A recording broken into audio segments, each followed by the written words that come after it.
Oke ya sahabatku, hari ini kembali mikat lagi ya di Winong Channel. Lama nggak mikat karena di sini hujan terus, berhari-hari hujan. Hari ini mikat masih di lokasi kebun sawit ya teman-teman ini. Nah, ini lokasinya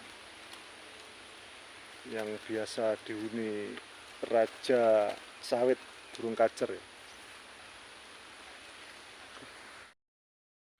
Dan kita langsung dapat poin ya.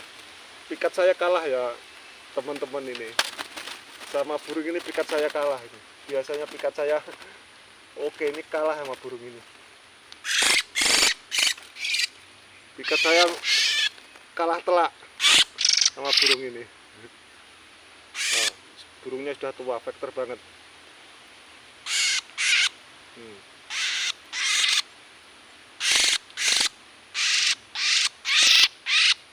Pikat saya langsung keok diajar ini loh.